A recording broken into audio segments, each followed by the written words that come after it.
Hi, Eason here, and welcome to a Not So Metal Monday, where I'm still gonna recommend an album that you listen to so you can start your week off right. It's just not gonna be a metal album. This week, I've chosen an album that is now old enough to be able to buy cigarettes, but not quite old enough to drink yet. It is the 2002 debut of the Masters of the Macabre, the band under your bed, Taste the Blood of Zombina and the Skeletons by Zombina and the Skeletons. Zombina and the Skeletons is a Liverpool-based punk-adjacent band with lots of different styles melded into their sound. Now, usually I see them lumped into the category of horror punk, but I myself can't think of a bigger insult to this band's creative output, and I do mean creative, than to just call them horror punk and be done with it. No disrespect meant to horror punk bands at all. It's a nice genre and you guys do you. It just fails to capture the magic that is Zombina and the Skeletons. Sure enough, the band definitely has roots in the horror variation of punk, and punk is used as the primary foundational element on which they build everything else. But beyond that, the music is a wonderfully diverse mixture of genres that you normally wouldn't expect to be paired with punk. The recipe that the band goes with has punk in it, yes, but then they add dollops of doo-wop and jazz and garage rock and show tunes and pop and everything else you can think under the sun. Then they put this in a preheated oven, and once it's done, they put a little bit of sprinkle on top to give it that little extra bit of sweetness and then serve it to you. And then you eat it. And then I imagine you would get a little bit sick because that's a lot of carbs and a lot of sugar, but it sure is gonna taste good while you're eating it, so it's gonna be worth the trips to the bathroom afterwards. The reason why I'm going with the mixing bowl analogy is actually very simple. Any other band with this many diverse and disparate influences could have gone in many different directions and ended up a scattershot mess with zero direction. Yes, Diablo Swing Orchestra, I'm talking to you. But to their credit, Zombina and the Skeletons managed to put all this together into a cohesive, unique, and instantly recognizable sound, which is no mean feat. The band managed to put all these influences together and pull it off via two primary means. One, they use these influences in different amounts in each song so that you are able to identify which songs take more cues from which of the genres that they prefer. As a result of this, every song seems to have some of the foundational elements that makes the band sound, resulting in cohesion. I'll elaborate on that a little bit further before getting to the second method.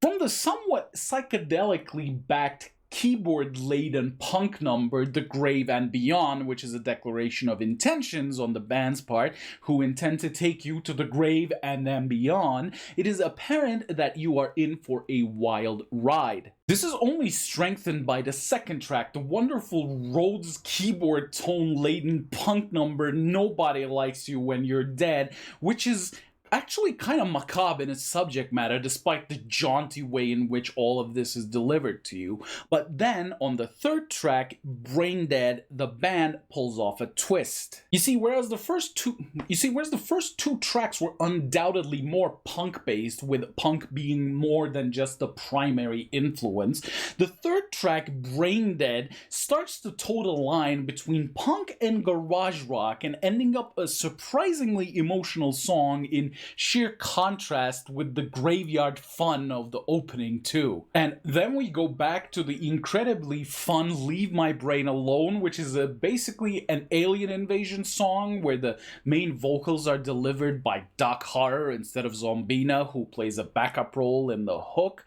But then the band comes up with Ape Man. Ape Man is more of a soft, almost indie rock-like song with actual jungle and ape sounds in the background that seems to be written from the perspective of a Stockholm Syndrome-stricken Anne Darrow who, after her ordeal with King Kong, just wants a giant gorilla for a husband, to the point where when the zoo calls later in the song telling her that they have caught a suitable ape, she just goes out to buy a wedding dress. As As ridiculous as that might sound as a concept for a song, Ape Man puts on to full display the second method through which Zombina and the Skeletones managed to hold Taste the Blood of Zombina and the Skeletones together. This album is built on having fun. It is not only for the band to have fun doing it, it is also for the audience to have fun with the violent, macabre, almost too dark subject matter being related as jauntily and as entertainingly as possible. Songs Nobody Likes You When You're Dead is basically written from the perspective of a girl who has been killed by the only guy she has ever loved, whom she refers to as the same motherfucker who cut me up, and then finds out that as she is dead, as she's now a zombie, nobody likes her because now she's dead. In a similar vein to Ape Man, we have the pure surf rock-like number Meteorite, which concerns a girl who finds a meteorite just lying on the ground and thinks it's cute and takes it, but the goddamn thing is actually radioactive and is slowly killing her. But still, it doesn't prevent you from getting up and dancing to the incredibly nice, if a bit cliche, surf rock tunes of this song. Like, you're gonna find yourself doing the twist to the impending, horrible, deforming demise of this girl, which is kind of what lies at the heart of Zombina and the Skeletones. It's not that they have a love for the macabre in the same way cheesy horror movies have a love for the macabre. They also allow you to have fun with it. However, if the album was just a fun little take on the macabre over and over and over again without any variation, despite the kind of diverse subject matter from King Kong to alien invasions to zombie love affairs, it would still have been a little bit one note, which is something that Zombina and the Skeletones managed to avoid, interesting enough. If I were to use another analogy to describe what Taste the Blood of Zombina and the Skeletones was actually like, I would say it's kind of like one of those 90s teen adventure movies where a bunch of teens, possibly in high school, go on a really actually high-stakes, dangerous adventure that probably end up saving the world and still make it in time for prom and have a big dance-off in the end. This is kind of like what listening to this album is like, and as such, the album also has its more emotionally striking moments. The first of these moments comes with the Egyptian song, which with its softer guitar tones manages to strike an almost mournful note. It is a love song written by a mummy after he has been mummified to the person that he loves, and despite its more upbeat, energetic finisher, where the hook repeats one more time, the song for the most part follows a more thoughtful line. It's almost as if there is an undertone of sorrow that runs through it. This is kind of like what the rest of the album is like, because despite how upbeat and positive and energetic and fun these songs may be, the lyrical content brings in just that little bit of sorrow that is almost like a uniting undercurrent that runs through the entire track list. Of course, there are moments when these feelings become a little bit more overt, case in point being Christina. Christina is about a girl who either cuts herself or gets beat by her father. Either way, she's being kept from the boy that she likes, and by the vibe of this album, I'm guessing it's on prom night. With its softer tones, its more serene chorus filled to the brim with longing, where Christina makes a wish from a falling star, this is one track that kind of cuts you deep, maybe because it comes a little late in the track list, where the fun suddenly seems to come to a dead fucking stop. In fact, I would say that if the Egyptian song does anything other than being an incredibly mournful number amidst a lot of jaunty punk tunes, it begins a slow descent into sadness for the album. After Christina comes First Kiss Cuts the Deepest, which seems to be a vampire love song which nevertheless manages to convey the feeling that your first heartbreak is the one that you're always going to remember, no matter how old you are. But not one to resign themselves to this this downward shift in mood. Zombina and the Skeletones closed their debut album with the purest horror punk number of them all, titled Horror High School.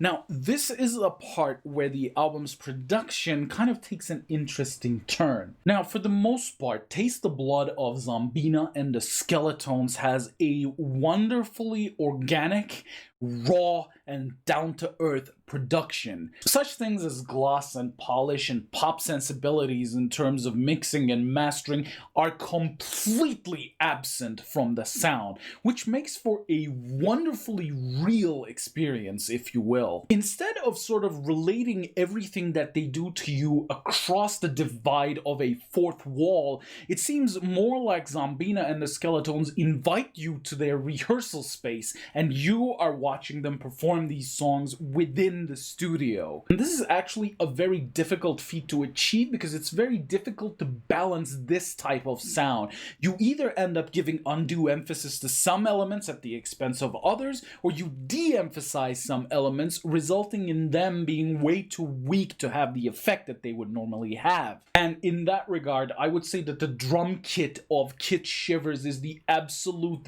best thing about this album. The drums are incredibly naked and raw, kind of like the way that you hear drums made in raw black metal albums, like those of Mutilation or something. And it meshes incredibly well with Johnny Tokyo's incredibly clean, incredibly sharp bass lines and tones. Add to this the fact that the most distortion that the guitars ever see is kind of on the same level as the ones you will hear on Sex Pistols' only album, Nevermind the Bollocks, and you get an incredibly nice, very real, in-your-face sound, which makes it all the more impressive that the band is able to balance their more punkier numbers, their more garage rock numbers, the surf rock number, Meteorite, Ape Man, and everything together in a more or less cohesive manner, which is where Horror High School comes in. Horror High School seems to be recorded by an audience member, perhaps a friend of the band, as the band performs on stage on prom night.